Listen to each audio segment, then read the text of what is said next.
આજે આપણે સૌ મા ભારતી માટે પોતાનું સર્વસ્વ બલિદાન કરી અને પંચ મહાભૂતમાં વિલીન થઈ ગયેલા એ આપણા દેશના એ ક્રાંતિકારીઓ હોય, મહાપુરુષો હોય કે નામી અનામી કોઈ પણ એ વ્યક્તિ હોય, એમની પ્રત્યેની કૃતજ્ઞતા વ્યક્ત કરવા માટેનો આપણો આ રાષ્ટ્રીય તહેવાર અને એ તહેવાર નિમિત્તે પધારેલા તમામ ગ્રામજનોનું શાળા પરિવાર વતી ફરી વખત હું શાબ્દિક સ્વાગત કરી હાર્દિક અભિનંદન કરું છું.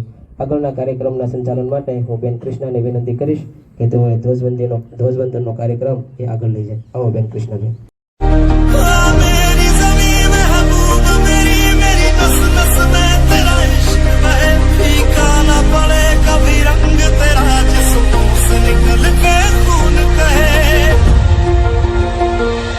ધ્વજવંદન માટે આમંત્રિત કરે.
વક્તવ્ય રજૂ કરવા માટે સૌપ્રથમ બારૈયા ભવ્ય હિતેશભાઈને વિનંતી કરીશ કે તેઓ આવે અને પોતાનું વક્તવ્ય રજૂ કરે.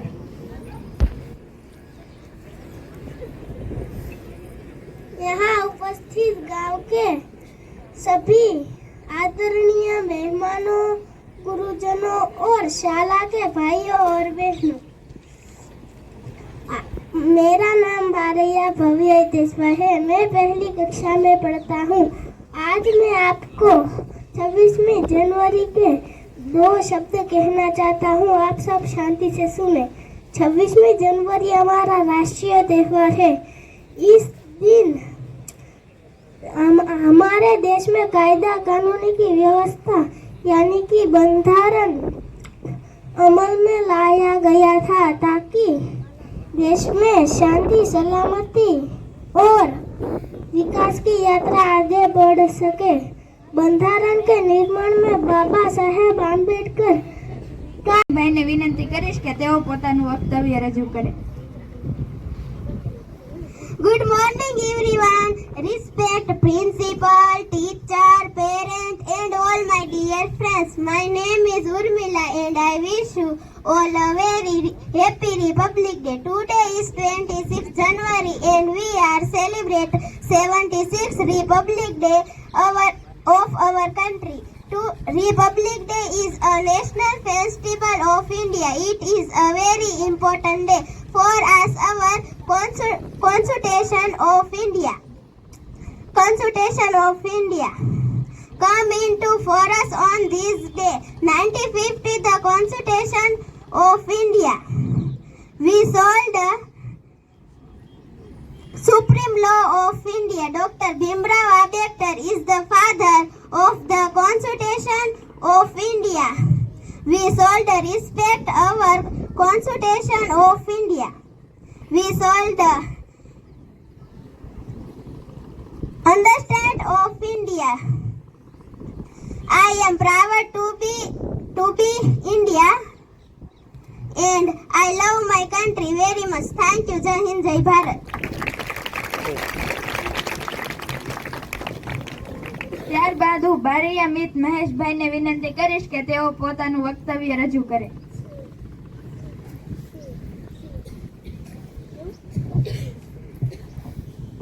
ગામના આગેવાનો, શાળાના આચાર્ય શ્રી, ગુરુજનો તથા મારા વહાલા વિદ્યાર્થીઓ, ભાઈઓ અને બહેનો, આજે હું તમને 26મી જાન્યુઆરી વિશે બે શબ્દ કહેવા માંગુ છું. આપ સૌ શાંતિથી સાંભળો તેવી મારી વિનંતી. ઈસવીસન 1950ની 26મી જાન્યુઆરી એ આપણા દેશમાં નવા બંધારણ દ્વારા પ્રજાનું રાજ્ય સ્થપાયું. તેથી આ દિવસને પ્રજાસત્તાક દિન કહે છે. 26મી જાન્યુઆરી એ અમારો રાષ્ટ્રીય તહેવાર છે.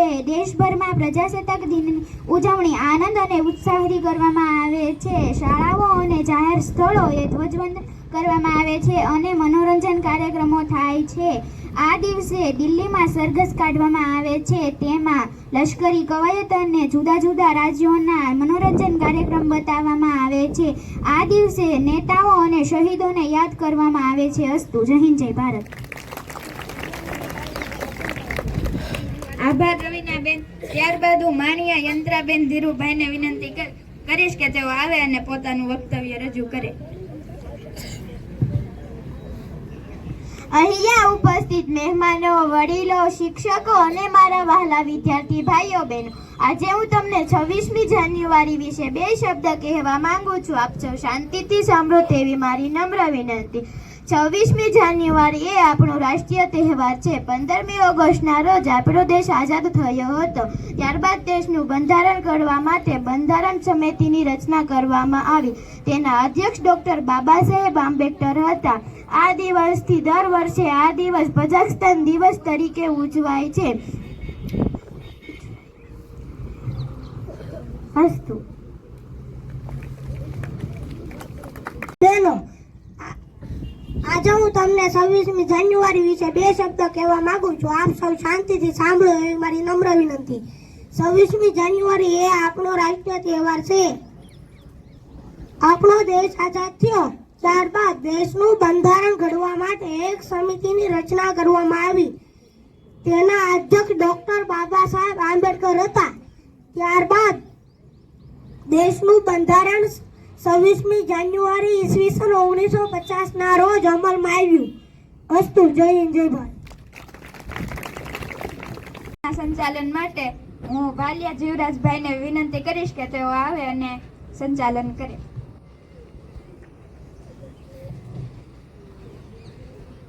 આભાર બેન કૃષ્ણાબેન. પહેલાં તો એક નાની એવી સ્પષ્ટતા કરી દઉં.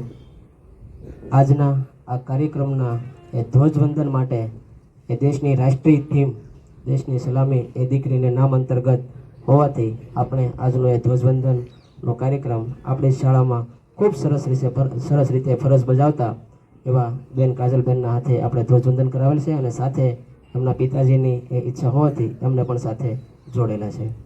બીજી, આ જે કંઈ વક્તવ્ય આજે આપણે સાંભળ્યું છે એની તૈયારી માત્ર અને માત્ર બાળકોએ એક જ વખત કરેલી છે. આ જાણીને કદાચ તમને નવાઈ લાગશે કે ગઈકાલે એક જ વખત આ બાળકોને પ્રાર્થનામાં પ્રેક્ટિસ કરાવેલી છે અને આવી એ નાની એવી પ્રેક્ટિસથી એ બાળકોએ સરસ મજાની રજૂઆત કરી છે.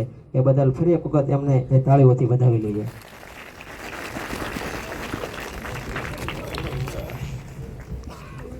કાર્યક્રમને આગળ લઈ જઈએ એ પહેલાં પધારેલા માનવતા મહેમાનો અને ગ્રામજનોમાંથી હું વિનંતી કરીશ કે પ્રસંગને અનુરૂપ કોઈને એ ઉદ્બોધન કરવું હોય તો એ આવે. એ મુજબ એ રાત્રિનો કાર્યક્રમ છે એ આપણે આયોજિત કરેલો છે. એની પાછળના ધ્યેય એ છે કે એ કાર્યક્રમ બાળકોએ તૈયાર કર્યો છે તો ગામના મહત્તમ લોકોને એનો લાભ મળે, ખાસ કરીને બહેનોને કે જે દિવસે કામે જતા હોય છે અને અહીંયા એ બધા જે કાર્યક્રમ જોવા માટે આવી શકતા ન હોય ત્યારે એ રાત્રે આપણે સરસ મજાનો એક સાંસ્કૃતિક એવો કાર્યક્રમ તૈયાર કરેલો છે. તો એ કાર્યક્રમની એ આપણે રાત્રે જ વાતો કરશું. આગળ 15મી ઓગસ્ટ 2024માં જ્યારે આપણે રાષ્ટ્રીય પર્વ નિમિત્તે મળ્યા હતા ત્યારે ગામ લોકોએ જે ઉદાર હાથે ફાળો આપ્યો હતો એ ફાળાની એક નાની એવી વાત કરી દઉં. એ ટૂંકું ઉદ્બોધન આપે બેન કાજલબેન.